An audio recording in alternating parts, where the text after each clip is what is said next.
Good morning. Good Chodesh.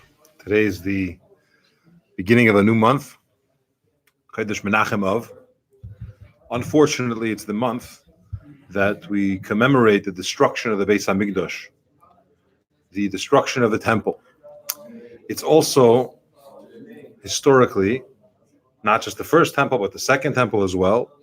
It's also the day when, the month that has the day when many tragedies have happened to the Jewish people. God protect us.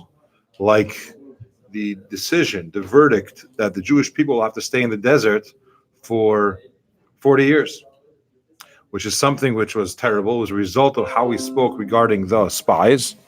And this is commemorated in this month on the same day, actually, as the destruction of the Beis Hamikdash, the beginning of World War I, the beginning of the Spanish Inquisition. There are many things, unfortunately, throughout history that is attributed to, time-wise, to this month, and particularly the 9th day of Av. Now, when we start this month, we may think that it's bad, it's negative, things are not good. And halacha, Jewish law, tells us various things we need to do in observance of this concept. Not only that, but we also have certain restrictions. It says if you have a court case with somebody, try to push it off. Don't do it in the month of Av. If you have a medical procedure, don't do it in this month if you could avoid it. For sure not before Tisha B'Av. Because historically, and we'll call it mazel-wise, there's something going on here which is less than desirable. At the same time, however, the Talmud, the Gemara tells us that during this month, it's actually a great opportunity for Mashiach to come. Because on the day when the Beis Hamikdash was destroyed, on that very day, Mashiach was born. Now, what we mean when we say Mashiach was born is that the ability for him to come, the seed for him to blossom began right away.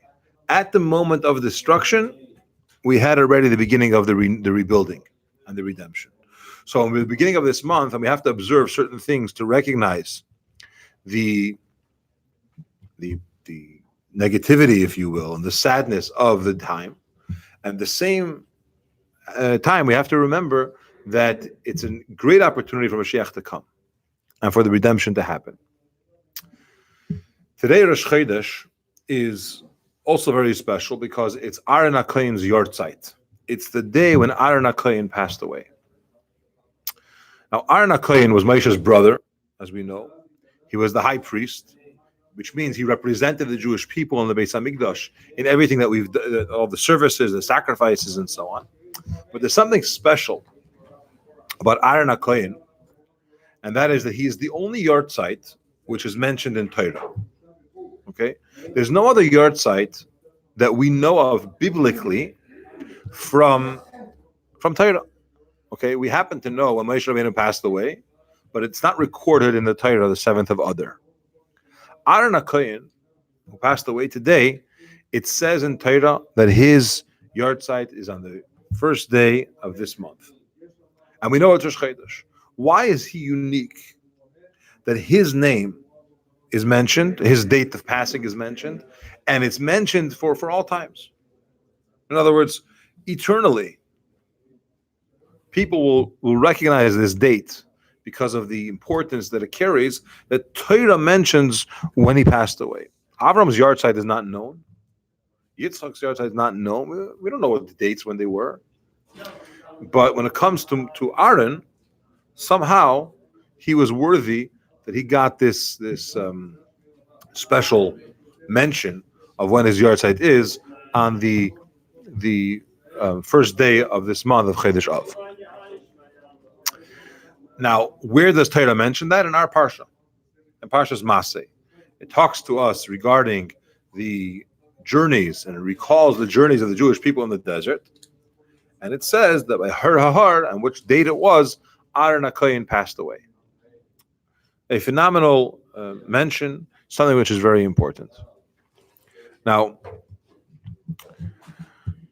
the Rebbe discusses this in Likutei Sichos, volume 18, this concept. I want to share a little bit because it carries such a tremendous message and helps us really to appreciate who Aaron was and how we could try to emulate or learn from some of the lessons from how he was living his life. Which, by the way, it's interesting that this helps you understand how the parsha that we read each week and the date of when it's being read are connected. So the parsha that's read before Rosh Chodesh Av, or it's always read around this date, has a connection to the yahrzeit. Because very often you'll read about, let's say, Pesach in the Torah. And the week that we read about Pesach is not Pesach. And you wonder, why are we reading this? But there's always a connection in some way with what's going on the calendar and with the parsha of the week that we read, even though the parsha of the week is being read in a cycle which goes around the year, regardless a cycle which goes from the beginning to the end of the Torah, regardless of what date is taking place then, or what occurrence happened, what we're commemorating, what holiday, and so on. Aaron HaKohen passed away on Rosh Chodesh Av. 1,500 years after that, however, when he passed away, there was the destruction of the Beis HaMikdash. Okay, the temple was destroyed. Why was it destroyed? So the second Beis HaMikdash was destroyed because of sinas chinam, senseless hate. People hated each other for no reason. They didn't care about one another without any justification. Now, we're not saying that if you have a good reason to hate somebody, it's okay. It's not. And you have to resolve it and figure it out. However, when you hate for no reason, senselessly, that's worse. It comes from a very negative place within the person when you say, you just hate. You don't like the way they look and you hate them, or whatever it may be. They irked you the wrong way. It's not even something specific that may have happened, a cause, something, a situation, an experience that you had. It's just there. When you hate a person just because, it's terrible. And that's the cause of why the Beis HaMikdash was destroyed. Aaron HaKohen lived his life in a completely opposite manner. He lived his life with senseless love and with bringing peace to people. Aaron HaKohen was focused and constantly looking to bring people together. Our sages tell us that when Aaron HaKohen would meet somebody and find out that they're not doing well in the peace world, we'll call it. Okay. For example, they're not getting along with their partner or their spouse, or whatever it may be. He would come and try to make peace. And we're told at length of how he did it. There was a very special process of how this peacemaking situation happened. And the way that it was done was,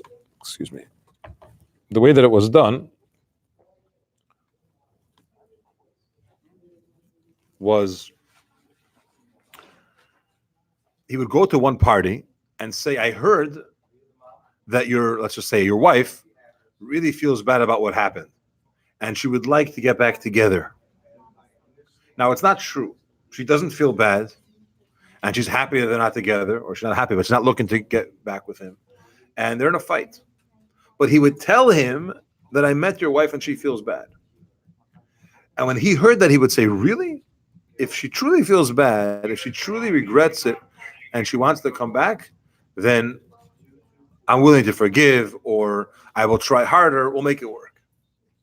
Then once he heard that, he would go to the wife and say, I spoke to your husband, and he really apologizes for what happened. He really regrets what he said or how he behaved, etc. Can you give him another chance? And she would say, really? He said that? He would say, yeah.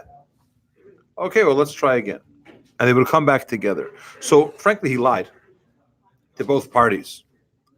But his goal here was bringing peace together. And I wouldn't use the word lying as much as modifying the truth. Now, don't get any good ideas here. We have no justification for lying and no justification for changing the truth. But sometimes when you're dealing with a fight and there's misunderstandings, and one thing leads to another, and it easily escalates, where misunderstandings happen, he thought that she said, and she never really said that, and therefore he feels and reacted in a particular way, and she took that reaction much, much harsher than it was initially even intended, and it spirals out of control. So Aaron HaKohen comes back and he tries to bring them together by saying, listen up, it's not exactly the way you think, and he would bring them together. That's one thing that Aaron HaKohen would do as being a peacemaker. which helps us understand that after Moshe Rabbeinu passed away, Torah says they mourned for a certain amount of time, and the time of mourning ended.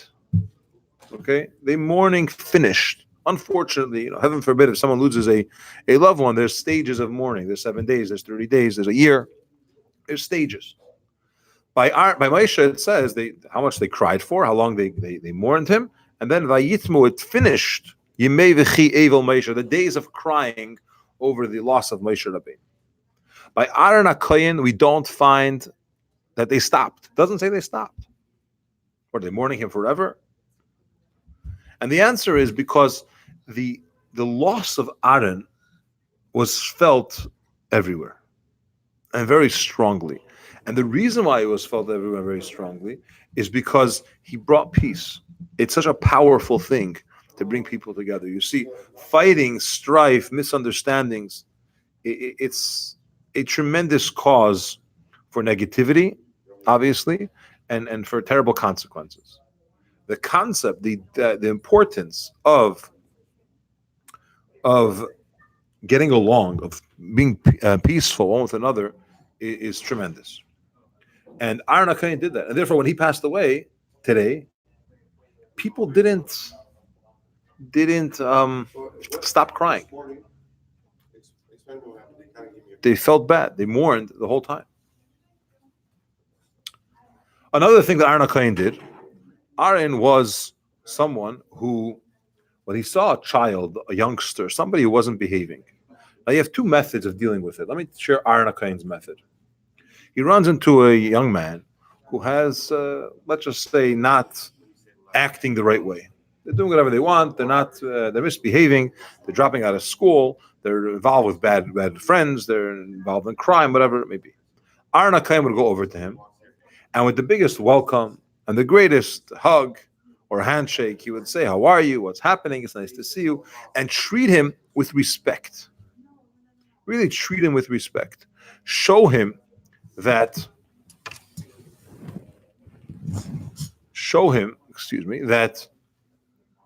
he's special, and that Aaron HaKohen doesn't look down at him in any way. You see, when the young man or woman felt that Aaron HaKohen respects them, in their own eyes, or perhaps from other adults or other people they heard that you're terrible and how could you behave this way and what you're doing is not good, etc., etc. And here, Aaron HaKohen, the high priest, the Kohen Gadol, representing all of the Yidden in the Beis HaMikdash, talks to me as if I'm a good guy. That's what I'm doing. He's respectful to me. He doesn't look at me and say, you're bad. And that caused the person to say, if Aaron looks at me that way, then I'm probably not so bad. And it would shift within himself something where he felt, I want to be better because I am better. The other attitude that people take is putting down someone or saying, you're bad. How dare you do such a thing? How could you behave in such a way? What you're doing is unacceptable. The worst of the worst don't do that. What that causes is, instead of building the person like Aaron, you're causing them to feel, okay, if I'm bad, then I'll do bad things. That's what bad people do, right? I'm mean. Mean people do bad things. Mean things. So Aaron, in addition to his making shalom, peace among people, partners and husbands and wives and whatever else, friends, in addition to that, he went and helped people make peace with Hashem. If a person was misbehaving, wasn't acting the way a Jew ought to act, he would talk to him with the greatest respect, and he would show the person that you're special and you could do it right. You build the person. It's so important when it comes to relationships, when it comes to education. You have two paths to take. You could take the right path, which is kindness, which is giving, which is love, or you could take the left path, which is heavy discipline, strictness, harshness. There's a whole totally different method, different way. And it's so important to do it Aaron's way. It's much more effective, and it's much more pleasant, and it brings tremendous blessings. Now, sometimes discipline is needed. But even within discipline, there's a way to do it where you're building and not crushing, right? You tell the child, someone as kind as you should not be beating up your sister. As opposed to, that's so mean what you're doing. How could you be so mean? It's a total different narrative, but the message is so different. If I'm kind, I want to be kinder. If I'm mean, sorry, that's who I am. And you label them. So we have to learn from Aaron HaKohen. We have to learn from the fact that his yahrzeit is today, and appreciate this thing. They say the joke about a young, not a young child, he was a young teenager from Poland, and he traveled to Eretz Yisrael. Actually, his family in Poland, they collected money and they raised and they saved, and they finally were able to send one child to Israel. And they were so excited, and he's going to be on the Holy Land, and it's going to be unbelievable. And finally, he goes as their representative. He moves to Israel. It's very hard. No, he's coming from Poland. He's young. He's coming in those times. It wasn't undeveloped. He gets to Eretz Yisrael, and he writes a letter to his parents. And finally, weeks later, a letter shows up. They're so excited. They're really like it's a holiday in the house. There's a letter from Eretz Yisrael. They open it up. And the son writes, "My dear parents, dear siblings, I want you to know that Israel hasn't changed. It's exactly the same way it was in the times of the Second Temple. People are not getting along with each other. They're fighting. There's strife, senseless hate. Obviously, it's a joke. But the point is that was the cause for destruction. The Jewish people were not behaving Aaron's way. They hated each other for no reason. Everyone says they have a reason.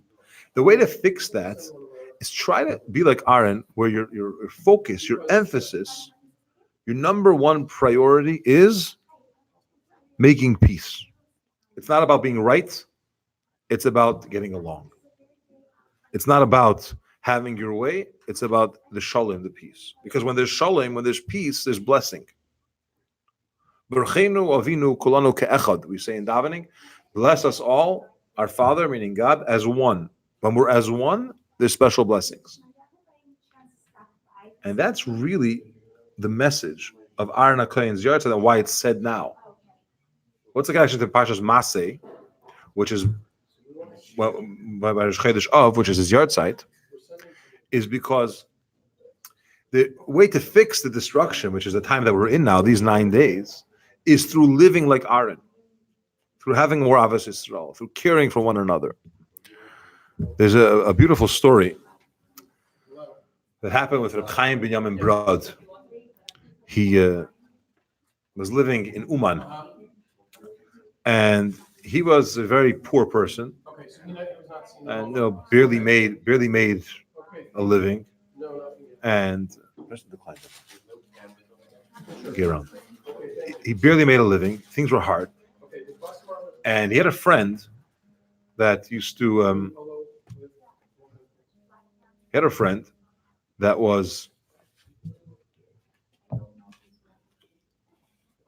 Okay. He had a friend who was wealthy, and they used to walk home from shul together.